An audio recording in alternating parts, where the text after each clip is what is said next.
20 Masehi. Masalah zakat fitrah dengan uang seharga 2,5 kg beras.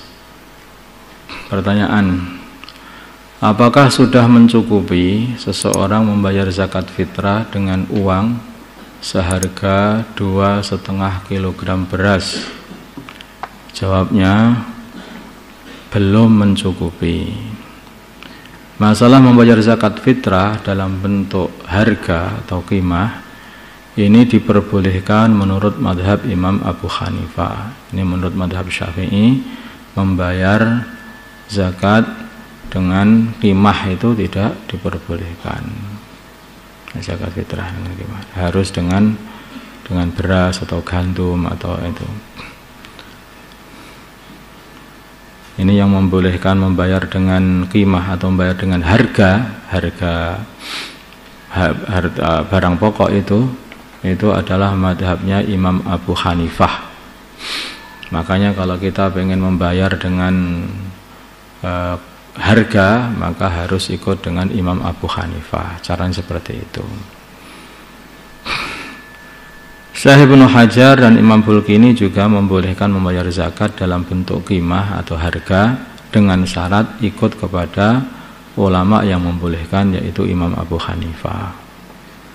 Nah, dalam bertaklid ini kepada madhab lain, kita harus dalam satu permasalahan semuanya utuh.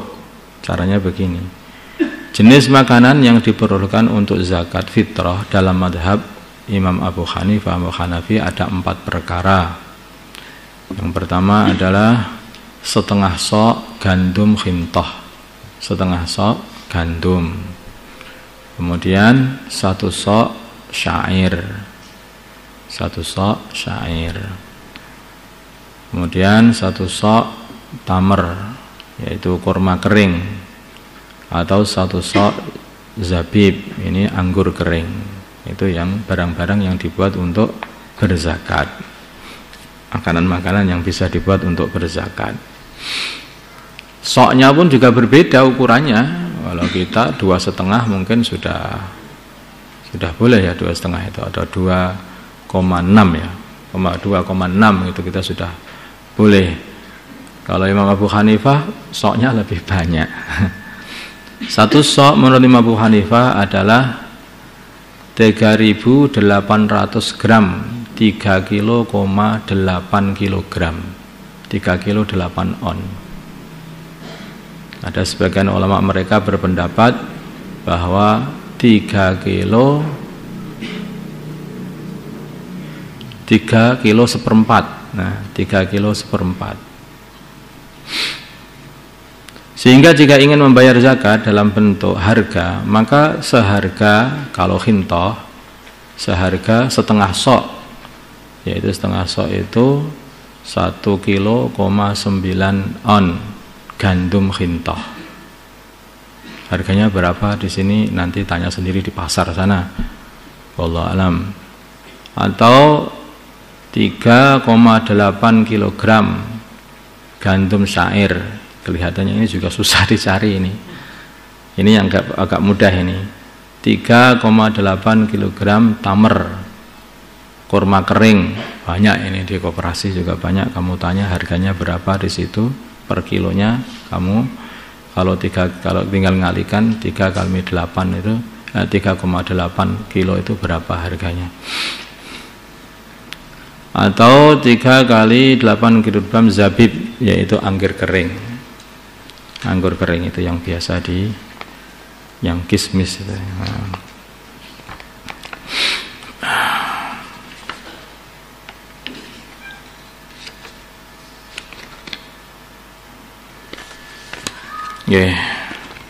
Jadi kalau pengen bayar pakai qimah, ya lebih mahal harganya sebetulnya daripada bayar hanya dengan beras, yaitu 2,6 kilo, itu 2 kilo, 6 on. Istilah kaya dan miskin dalam zakat. Istilah kaya dan miskin dalam zakat. Wah, ini rada berat ini. Bagaimana definisi kaya dan miskin dalam bab zakat? Jawab, kaya itu ada dua macam, yaitu dikatakan kaya dikarenakan punya pekerjaan, yaitu orang yang mempunyai pekerjaan dan penghasilan yang cukup untuk memenuhi kebutuhan atau keperluan harian dia dan keluarganya, meskipun dia tidak mempunyai harta simpanan sama sekali,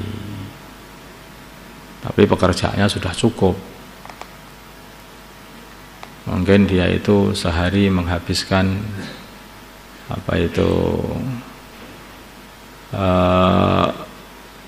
duit sama keluarganya itu untuk belanja, untuk makan sehari semalam itu butuh 20.000 begitu. Kemudian dia kerja sehari dapat bayaran mungkin 20.000 kah atau 25.000, yang lain buat beli rokok atau berapa. Enggak lah, enggak begitu, guyonan aja. Ya tambahan es apa sama keluarganya atau permen untuk anak-anaknya. Itu ya seperti itu orang itu walaupun tidak punya harta simpanan, maka karena pekerjaannya sudah cukup untuk keperluan keluarga dia dan keluarganya, maka itu tidak dikatakan miskin, itu dikatakan masih orang yang kaya.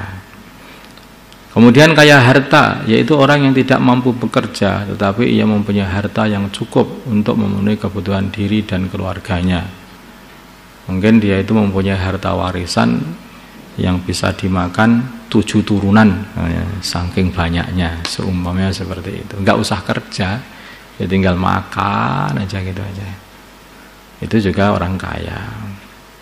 Makanya kalau miskin itu bagaimana?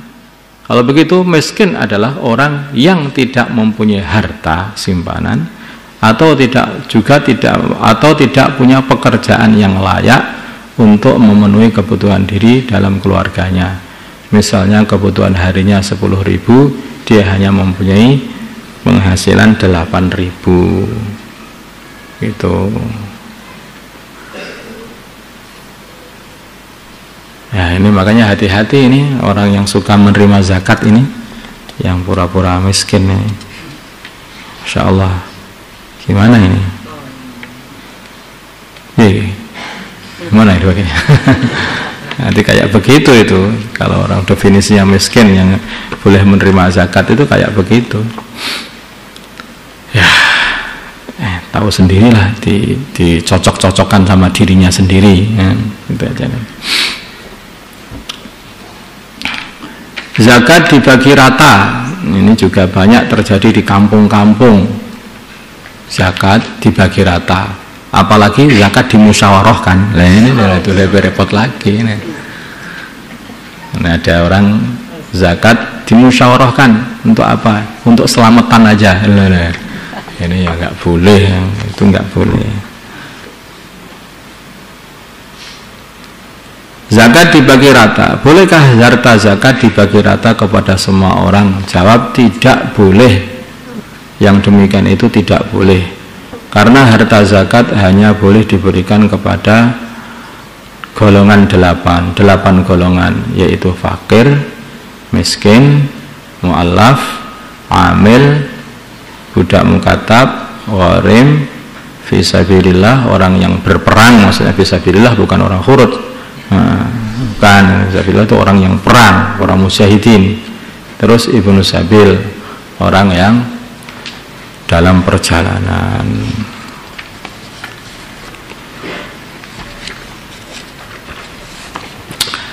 Sholat sunnah bagi orang yang punya qadhaan sholat fardu.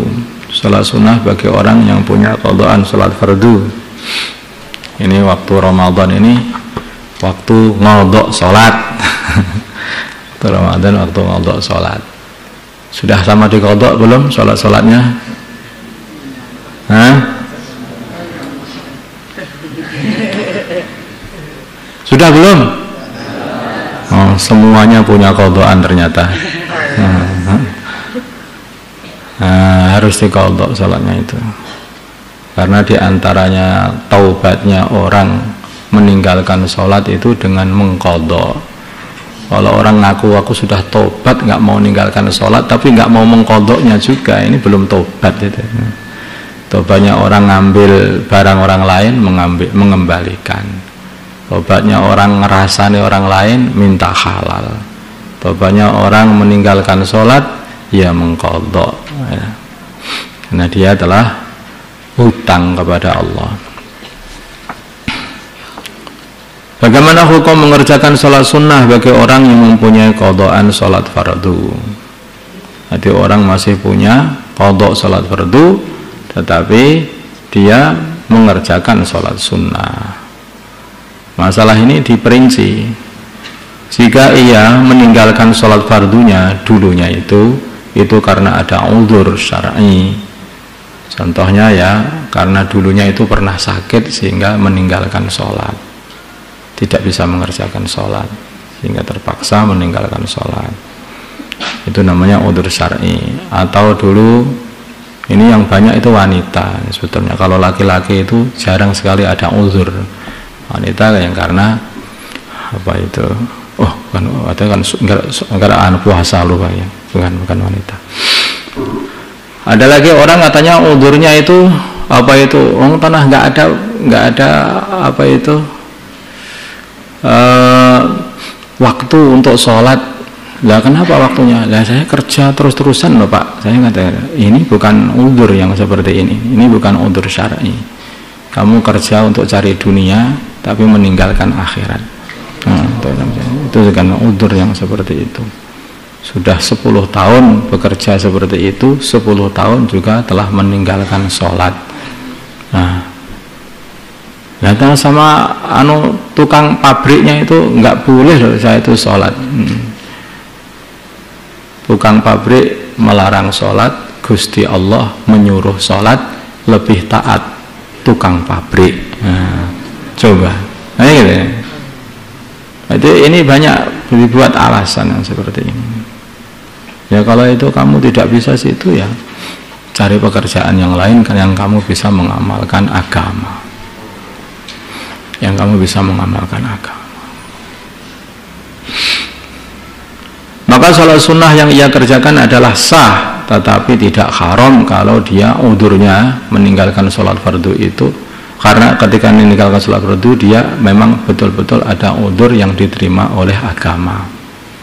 Jika meninggalkannya karena tidak ada udur, dan ini kebanyakannya, maka sholat sunnah yang ia kerjakan sah, tetapi dia berbuat seperti itu adalah haram.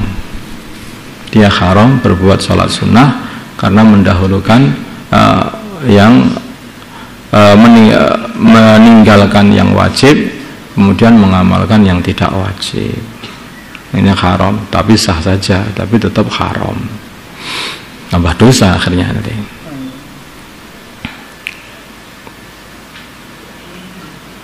Yang kebanyakan orang itu meninggalkan sholat itu ya karena tidak ada udzur ini, karena anak muda yang masih pengen keluyuran itu juga meninggalkan sholat, atau mungkin pebisnis yang pakai sergap-sergapnya cari dunia meninggalkan sholat, karena macam-macam lah. Ini kebanyakan manusia ya ini meninggalkan sholat yaitu tidak ada udzur.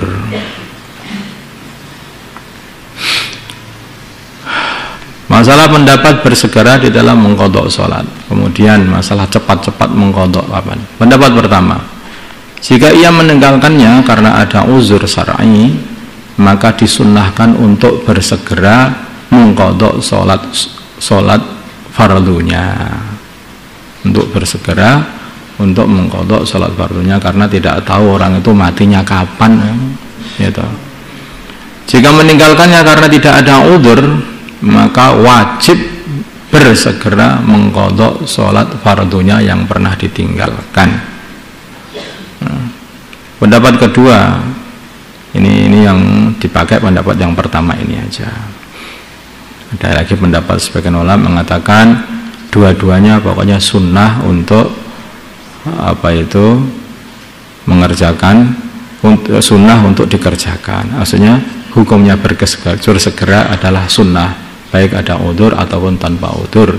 Ada pendapat lain yang mengatakan bahwa dua-duanya adalah wajib untuk bersegera dikerjakan, baik ada udzur ataupun tanpa udzur. Ya, semua fatwa-fatwa begini ini beda-beda. Kenapa beda-beda? Karena muftinya beda-beda. Kenapa beda-beda? Ada lagi yang muftinya tawakut sekali sama Gusti Allah mungkin, sehingga harus bersegera, nanti kalau cepat-cepat mati bagaimana itu, makanya wajib bersegera. Terus mufti yang mengatakan nggak apa-apa, nggak bersegera, sunnah saja, nggak masalah. Ini mungkin muftinya dulu itu, ini Gusti Allah itu mulai nggak apa-apa. Orang itu kadang ada yang dibuka dhauknya itu, ya tergantung bukanya Allah di hatinya. Ketika ada rasa khauf yang luar biasa, maka tidak bisa menahan untuk yang cepat bersegera menyelesaikan kewajiban-kewajibannya. Tapi orang itu dalam kondisi seperti ini yang baiknya yang ditampaknya itu khauf. Kalau orang itu merasa baru bermaksiat, yaitu meninggalkan sholat, itu khaufnya itu yang didahulukan, bukan nggak apa-apa, Gusti At-Tawwabur Rahim. Yang seperti ini harus ditempeleng kepalanya. Jadi nggak boleh seperti itu. Kalau orang itu dalam bermaksiat itu harus dirasakan rasa khauf, sehingga dia itu hendang cepat-cepat ditaubati. Kalau orang itu aja itu ketika taat saja itu mesti ada dirasakan ini diterima atau tidak amal saya, diterima atau tidak. Sudah sholat fardu ditambah lagi sholat qobliyah, tambah lagi sholat ba'diyah, tambah lagi sholat sunnah. Biar apa kok tambah-tambah? Ya karena itu walaupun sudah memenuhi kewajiban masih belum marem. Kalau belum dituambal sana tambal sini biar betul-betul kokoh nanti diterima oleh Allah Subhanahu wa taala. Karena sholat-sholat sunnah kita ini ya akan menambal sholat-sholat fardu kita gitu. Makin banyak sholat sunnah maka makin kita ini ada harapan sholat-sholat fardu kita diterima oleh Allah. Astagfirullah, astagfirullah, astagfirullah, astagfirullah.